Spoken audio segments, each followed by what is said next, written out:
Y'all, have y'all heard of this story? This woman is crazy. Well, let's talk about it. My name is Brandon Keith Avery, and this is just my opinion.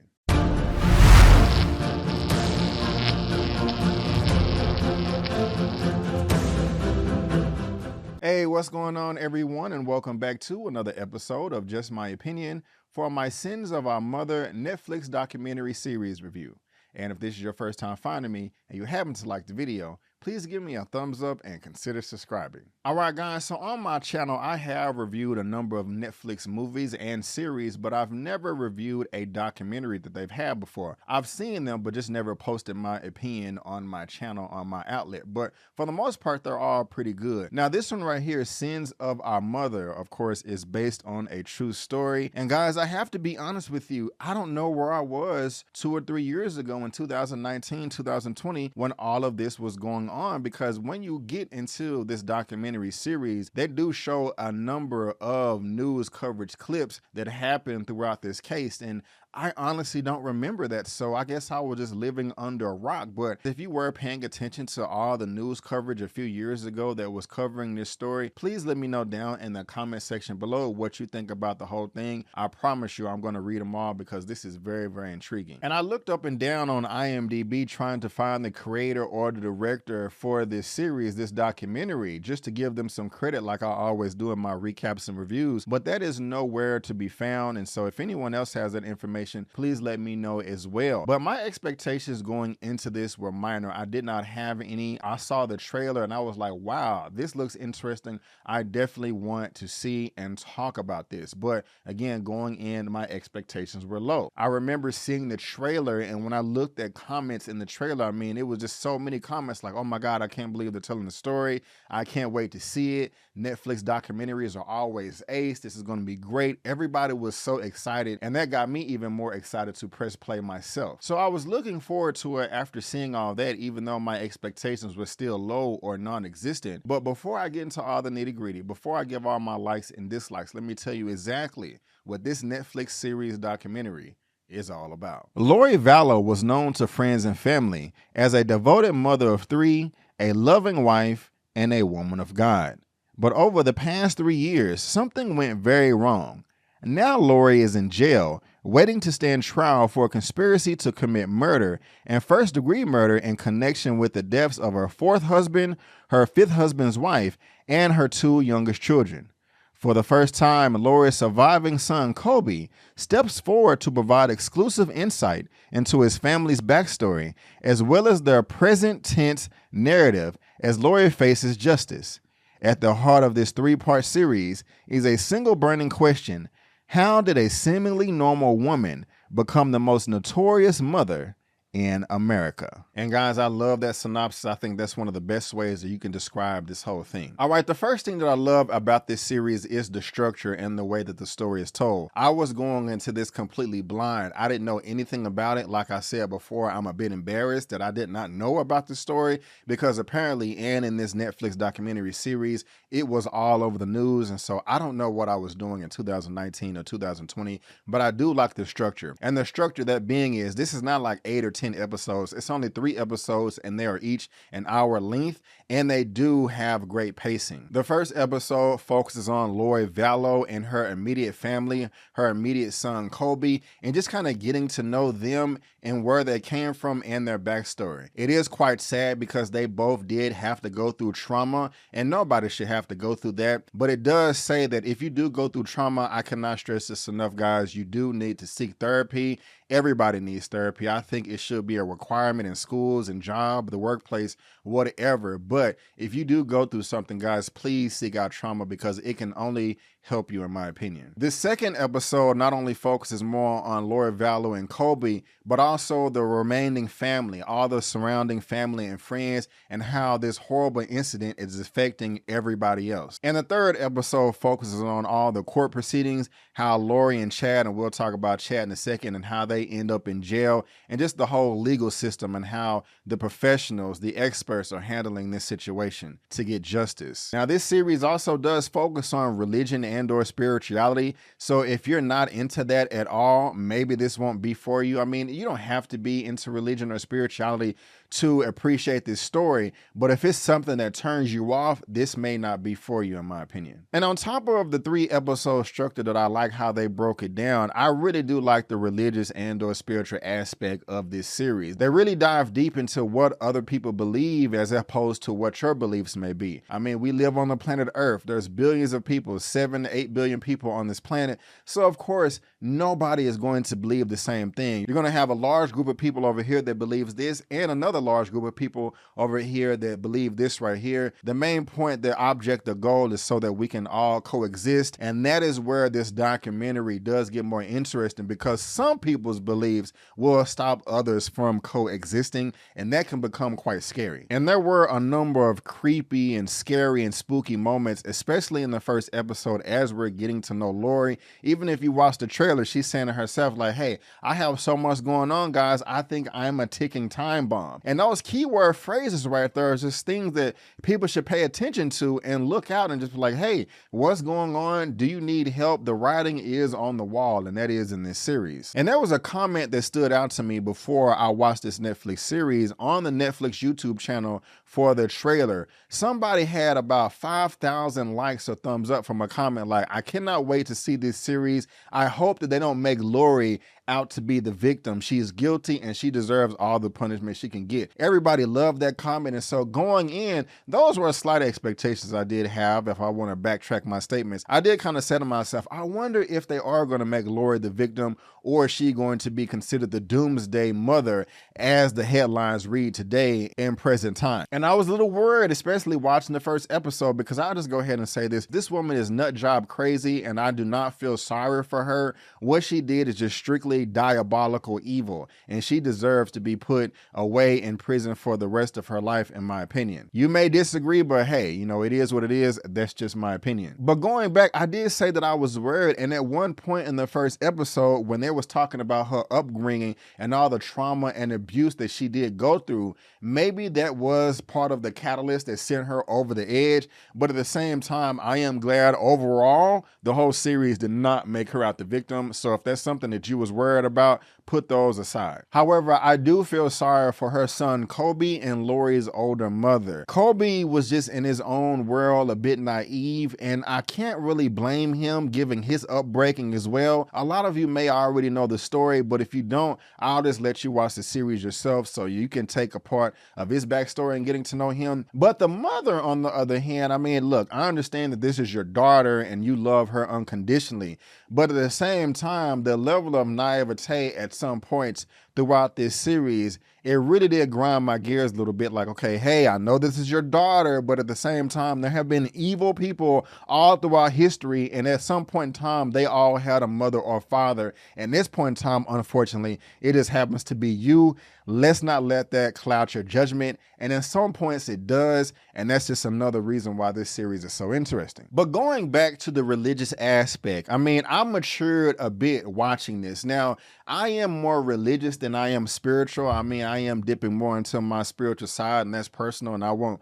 get into that. But I did grow up a Christian, still am, but I also acknowledge that the version of Christianity I learned as a young boy, because I grew up in majority private Christian schools, was a very watered down, whitewashed version. And, you know, I'm doing my own growth and development now. But again, I just feel that whatever religion or spirituality someone wants to believe or partake in, whatever lifestyle, that is your God-given right. You have the right to believe whatever you want to believe and live whatever lifestyle you want to live. There's only one condition, and that condition is you're not harming anybody. You're not hurting anybody. Now, I would like for it to be constructive, but even if it's not constructive, you know, if it don't got nothing to do with me, then hey, you know, I'm not going to raise hell about it. But again, I feel that you have the right to believe whatever you want, as long as you're not harming anybody else. And a lot of people in this documentary do have that same thought process as well, but Lori Vallow does not. Hence her murdering her own children like an evil devil. And that's just where the problem lies. And you're just wanting to know, like, why would you do this? What sent you over this point right here? Like, how did we end up right here? I mean, the official synopsis, I read that at the very beginning before I got into this review. And for the most part, this documentary does answer those questions, which makes it worth your while to watch. And even when I say that everybody has the right to believe whatever they want when it comes to spirituality and religion. I try my best not to judge anybody. I mean, to some people, whatever your beliefs are may seem crazy, cuckoo, off the wall, completely unorthodox, you know, and you have a right to feel that way. But on the flip side, you know, they can feel the exact same way about you. I mean, there are Christians or whoever in this world that believe in Jesus Christ and believe in God, and other people are, hey, you are crazy if you believe that, you know, and then it's the same thing on the flip side, vice versa. You know, people think they're crazy for not believing in anything. And I'm not here to judge anybody, and let's not have a religious discussion in the comment section, but still, all that is in this documentary. And especially in episode 2, as we're getting to know other family and friends that are tied into this lifestyle, even one of the members of the Church of Latter-day Saints for Jesus Christ, to my understanding, and I'm not a part of that. I've heard about it my whole life. Even she herself admitted, like, okay, hey, this is what I believe, and I know it may sound crazy to you, but this is what I believe. And then you have people say, this is what I believe, and they don't think that sound crazy. And I just found it interesting and enlightening that they included people in this documentary that have faith in their own beliefs, but know it still sounds crazy to other people. That's just wild to me. And like, another great thing about this documentary that made it come to life are 2 aspects. One is the real life police body cam footage that they use to help tell the story of these like real life events. That's what really brought this to life. And also with the editing is phenomenal in this whole series. I do like another aspect to where they're showing a passage of time, but they're using yearbook photos to show that. And I thought that was very effective and hit home on an emotional standpoint. Even going back to the editing of this series, I like that they give you bits and pieces of the body cam footage and real life interviews of all the victims and suspects that happen in real life, but they give it to you in parts. The first time they give it to you, you think you've seen the whole thing, but later on in the series, when they give you a completely different perspective, you see that it was edited, and then they give you the full version of it. And wow, it just really opens up your eyes to what really goes on. And the point I'm trying to get at is that with me not knowing anything, I feel that I got the whole story to a point, and I'll get to that in just a second on my negatives, which are small. But I just think that's great, and just a great way that they told the story. I like the reenactment scenes. A lot of this does focus on Kobe Vallow and also, you know, his family. I just feel sorry for everybody involved, because I mean, there was some people screaming for help and nobody would listen. You know, they thought that Lori was a saint, and when they realized that she was the evil one, the diabolical mother, I mean, it was too late, and so many people died because of this. And it's just really unfortunate, you know. It's like, and at the same time, it's sad because you get so many different perspectives at certain times in this series, and also people's positions change. And half the time, I cannot blame some of the people for letting some of this stuff go through one ear and out the other. Like, okay, you're blaming her for this and she's blaming you for this. Y'all are a married couple. We don't want to get involved in your drama. Stop sending emails. And that's an interesting part in this series as well. I won't spoil it for you. You just have to see it for yourself. But it is fantastic, I'll say that. But it's just crazy that some people's beliefs can really send you over the edge. And I'm just saying to myself, like, well, how can you think this way? How can you think that this is an actual message from God, from Jesus? And these people believe it like the gospel. Like, and I want to talk about it in the spoiler form because it's just so crazy. And I'm not trying to judge, but just, I mean, no, I will look, no, I will judge. If you do believe something that's unorthodox that will hurt somebody else, then that's wrong. But if it's just, you know, different and all, I'm not going to blame you. But, you know, there are a lot of similarities between a church, a sect, and a cult. Sect is spelled S-E-C-T. There's a lot of similarities, and there's also things that separate them as well. You know, for the most part, a church is honest and lets you know the truth, while a cult or a sect may have requirements and get people to believe them through lies and deception. For the most part, churches, not all of them, churches, you know, just let you know what the deal is up front. Like, hey, you know, this is what we're about and this is what we're trying to do. They don't have to lie to you and you have to make the decision yourself. And I was thinking about all of that when I was watching this, because the religious and spiritual aspect of this is heavy on this series. Not to the point where it'll turn you off, but again, you know, check it out. I think you will have a good time. It is entertaining at the very least. But guys, that's going to sum up all of my positives about this series. But now let me go over to the negatives. The only negative I have, and it's just one and it's minor, is I wish there was more of a confrontation from the authorities to Lori Vallow and or Chad, her husband, that participated in this, on what their reasoning was. Like, okay, you killed your children. Why did you do it? I want an explanation. We don't really get that information except for one person, and I don't want to spoil that because they are asking her, like, why would you do this? And I don't necessarily feel like I got the answers. However, in defense of this series, I think it's okay because this is still current. I mean, this stuff was going on in 2019 all the way to 2020. And in 2022, which the year we're in right now, April, just like what, 5 months ago, Lori they said that she is mentally fit to stand trial, because they was like, maybe this woman is just, you know, mentally unstable and can't stand trial. And so they have another trial in 2023. And the only reason I'm saying this is because this is real life. This is in the news. And so there's going to be another trial next year. And so maybe we will get those answers then. But my goodness gracious, y'all, this was very, very intriguing. On another sad note, I have this article right here from Rolling Stone. This just came out the other day, September the 6th of 2022. Lori Vallow's son arrested on sexual assault charges in Arizona. I mean, this is the guy. I literally just finished watching the documentary and I was just looking some stuff up for research and I found this article and I'm like, damn, you know, you felt sorry for this guy in the documentary, but he's been accused of this. But if you just go down, I mean, he admitted it. He admitted to the crime. The victim said the defendant said he was sorry and started to cry, according to a police report obtained by CBS 5, which also stated that Ryan eventually confessed to the crime. This is horrible. Now, this could also stem because of the trauma and abuse that he went through as a child. Watch the documentary and you'll find out exactly what I'm talking about. But at the same time, I'm not saying that that's an excuse. You know, I'm not judging it. No, rape is bad. I'm not judging rape is. No, rape is horrible. You're a horrible person if you rape.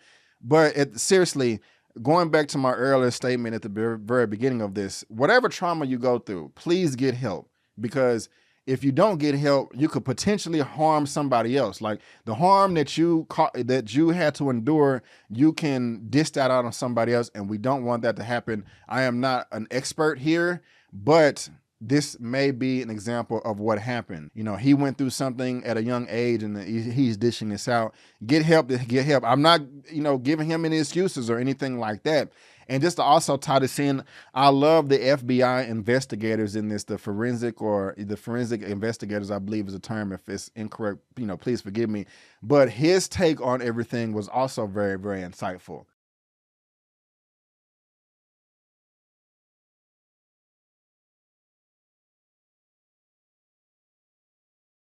But guys, I really did enjoy this documentary and I will give my rating for this at the very end. But for now, that is just my opinion and I want to thank you so much for tuning in. If you did enjoy this video, please go ahead and give me the thumbs up, subscribe, and help me reach my next milestone of 50,000 subscribers. And if you do subscribe, this is what you'll get on my channel. You're going to get movie reviews, you're going to get spoiler movie reviews, series reviews as well, like this one right here, Sins of Our Mother. I also have a weekly movie news roundup show where I compound all of the entertainment and movie news for the week and have a live show every Sunday, 6 or 6:30 p.m. CST. I have some interviews with stars, and also I do weekly recaps from some of my shows that I watch on streaming, with that being Mike Tyson on Hulu, Disney Plus She-Hulk, Power Book 3, Raising Kanan, Rap Shit, and P-Valley Season 2 that just wrapped. And here's also some fresh out of the theater reactions. More specifically that I've reviewed on my channel, if you're into other documentaries, I did review Buck Breaking. That's Tariq Nasheed's 8th documentary film. You can check that out on my channel. Also, Cobra Kai Season 5, I did review that. Also, Honk for Jesus, Save Your Soul. That is on my channel as well. And then we also have, what is the last thing that I reviewed on my channel? Barbarian, that horror film. That is on my channel as well. So guys, it's time to rate this. And if I had to rate Sins of Our Mother out of a 1 out of 10, I will give this series a 9 out of a 10. Yes, a 9 out of 10. But guys, again, I just want to thank you so much for tuning in. And before you go, don't forget that my name is Brandon Keith Avery, and that's just my opinion. Peace.